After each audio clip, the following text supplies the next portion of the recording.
आज की video class 9th CG की बुक है 4.1 पार्ट का भावार्थ मैं बता चुकी हूँ। अब लिख के इसको बताती हूँ, कविता का अर्थ और साथ ही अभ्यास के प्रश्न। तो सबसे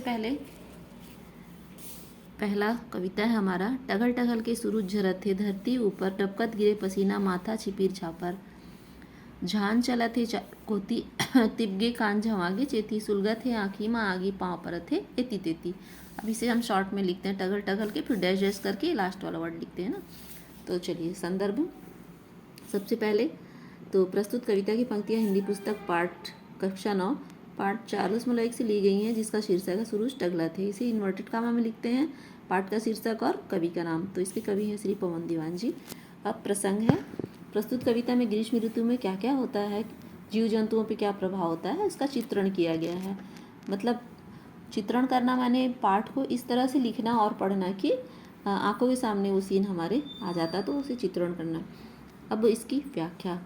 तो इतनी तेज़ गर्मी पड़ रही है मानो सूर्य पिघल कर गिरने लगा है, माथा पसीने से तरबतर हो गया है और चिपचिपा सा हो गया। चारों तरफ गर्म हवाएं चलने लगी, गर्म हवाओं के कारण माथा झुलस गया, कान भी तप गए हैं, आँख से इतनी गर्मी हो गई आँख में कि कुछ दिखाई नहीं दे रहे रास्ते में, और पैर इधर उधर पड़ने लगे हैं। उसके बाद अगला है दूसरा।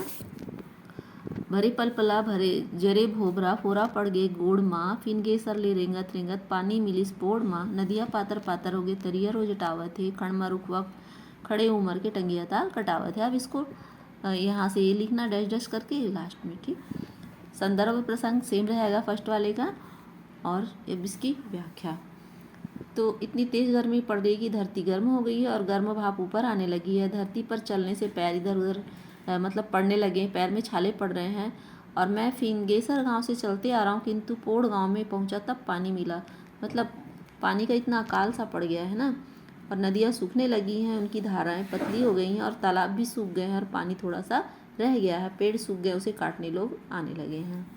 नेक्स्ट।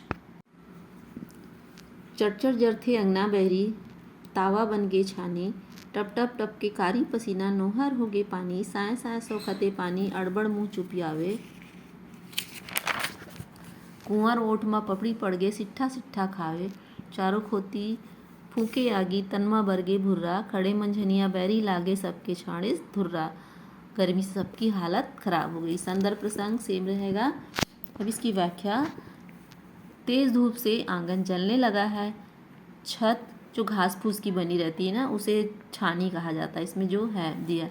तो तावा जैसी गर्म हो गई है और शरीर से पसीना, ऐसा लग रहा है कि शरीर भी काला पड़ जाता तेज़ गर्मी से, तो काला पसीना चुने लगा है।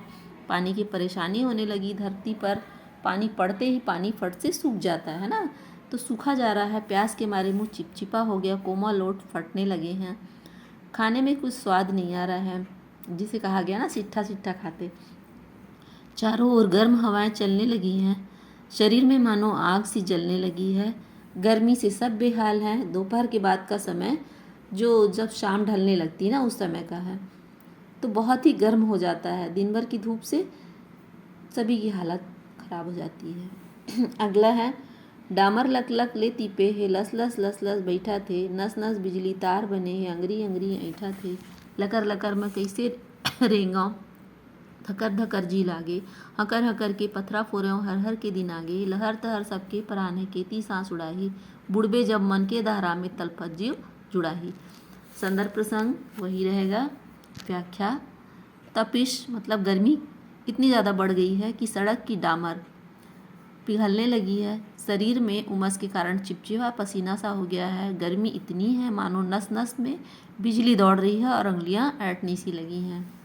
यहाँ मजदूर अपनी व्यथा बता रहा है कि मैं काम पर जल्दी जल्दी कैसे जाऊँ, मेरा जी धक धक करने लगता है। मतलब हम जब जल्दी जल्दी चलते हैं और प्यास के मारे फिर क्या होता है, हमें मुंह सूखता और हम हाँफने लगते हैं। तो यहाँ पे वो बोल रहा है कि मैं हाँफ हाँफ के पत्थर फोड़ता हूँ, सबके सब परेशान है। प्यास के मानो प्राण ही निकल जाएंगे। सरकार की ओर इशारा करते हुए मजदूर कहा है कि जब तुम हमारी पीड़ा समझोगे तभी हमारी प्यास बुझा पाओगे। अब देखते हैं अभ्यास के प्रश्न। तो सबसे पहले पहला प्रश्न है, टगल टगल के सूरज झरत थे, इस पंक्ति का आशय क्या है। टघलना माने पिघलना, तो सूर्य ऐसा लग रहा है कि गर्मी के मारे पिघल के जमीन पर गिरने लगा है। अगला प्रश्न है, कविता में तेज गर्मी के एहसास का भाव निहित है, अपने शब्दों में इसे लिखना है। आप अपने शब्दों में लिख सकते हैं, पाठ को मैंने समझाया है तो मैंने अपने शब्दों में थोड़ा सा लिखा है यहाँ पे कि बहुत तेज़ गर्मी पड़ रही है, सभी मनुष्य, जानवर, पक्षी, पेड़ पौधे सभी इस गर्मी से परेशान है, सह नहीं पा रहे। नदियों की धार पतली हो गई है, तालाब का पानी सूखकर कम हो गया है, पेड़ सूख गए हैं, आंगन, छानी, तावा जैसे गर्म हो गए। मजदूर अपनी व्यथा कह रहा है कि मैं जल्दी जल्दी काम पर कैसे जाऊँ, प्यास के मारे मैं हांफने लगता हूँ। अगला प्रश्न है, ग्रीष्म ऋतु में झांझ के चलने से मनुष्य किस प्रकार प्रभावित होता है। झांझ गर्म हवाएं। ग्रीष्म ऋतु में झांझ के चलने से कान और माथा झुलसने लगा है, शरीर से पसीना निकलने के कारण शरीर चिपचिपा हो गया और ओंठ सूख कर उसमें पपड़ी पड़ गई है। अगला प्रश्न कविता का अर्थ दिया है, तो कविता का अर्थ सेम है, वही जो समझा चुकी है उसे आप लोग देख लेंगे। अगला प्रश्न है कि ग्रीष्म काल में पानी का अभाव हो जाता है, कवि इन पंक्तियों का उल्लेख किन किन पंक्तियों में किया है कविता की। तो पहला है, फिनगेसर ले रेंगत रेंगत पानी मिली पोड़े में, मतलब पानी का इतना अकाल है, जब नदी नाले सब सूख जाते हैं तो पानी भी नहीं मिलता कहीं कहीं, तो इसलिए एक गांव फिनगेसर था जहाँ पे पैदा हुए थे ना, वहाँ से रेंगत रेंगत माने चलते चलते कहाँ आ जाते, पोड़ गाँव में, तब पानी मिलता है, प्यास बुझाते हैं। दूसरा कविता का जो लाइन है, नदियाँ पातर पातर हो गए तरिया रोज अटावत है, नदियों की धार पतली हो चुकी है और तरिया रोज अटावत है माने दिनों दिन सूख के थोड़ा सा पानी रह जाता है, उसे वो बोलते हैं ना। अब अगला प्रश्न है कि पलपला और भोबरा शब्द के अर्थ में अंतर बताइए। तो पलपला का अर्थ है गर्म धूल और भोबरा का अर्थ है धरती जो एकदम गर्म हो जाती है। हर हर के दिन आगे से आप का समझता हो, तो हर हर के दिन आगे से अर्थ है कि गर्मी के कारण पेड़ के पत्ते सब झड़ चुके हैं और गर्म हवाएं चलने लगी, साए साए आवाज़ आने लगती है ना, जैसे लू चलना, वही हर हर के दिन आगे। अब भाषा के बारे में ग्रामर दिया रहता है तो इसमें कुछ खास तो दिया नहीं है, तो इन मुहावरों का अर्थ जो दिया है, नूहर होना तो दुर्लभ होना, फोड़ा पड़ना, छाले पड़ना, कान तिपना, कान गर्म होना, आँखी में आगी जलना, आँखों में जलन सी होने लगना, आगी फूकना, आग लगना, पथरा फोड़ना, पत्थर तोड़ना, सांस उड़ना, मरने की स्थिति में पड़ जाना, मतलब अब मर रहे हैं तब। तो ये पाठ का अभ्यास का प्रश्न था।